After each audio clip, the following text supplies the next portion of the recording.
नमस्कार YouTube family. मी आज बनवणार आहे खमंग अशी शेंगदाणे आणि तिळाची पोळी.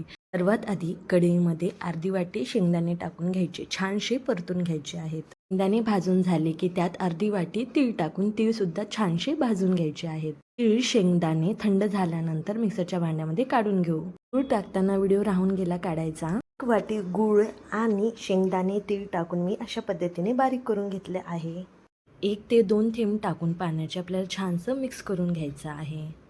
पाणी जास्त झाल्यानंतर पातळ होऊ शकतं. आता पिठाचा गोळा घेऊन छानसा वाटीसारखा आकार देऊ. यामध्ये 2 ते 3 चम्मच सारण भरून हाताने हलकं दाबून घ्यायचं आणि सर्व बाजूंनी तोंड बंद करून जास्तीचे पीठ काढून घेऊ. पोळी पाटाला आणि गोळ्याला थोडे कोरडे पीठ लावून घेऊ. हलक्या हाताने आपल्याला ही पोळी लाटून घ्यायची आहे. तुम्ही बघू शकता आपली पोळी अजिबात फुटलेली नाही आणि किती छान लाटली गेली आहे. बघू शकता. तवा गरम झाल्यानंतर तूप लावून घ्यायचं, पोळी टाकून घ्यायची. दोन्ही बाजूनी आपल्याला पोळी ही छानशी भाजून घ्यायची आहे. दोन्ही बाजूला आपल्याला तूप लावून घ्यायची आहे. छानशी पोळी खरपूस होईपर्यंत भाजू द्यायची. बघू शकता किती टम्म अशी आपली पोळी फुगलेली आहे.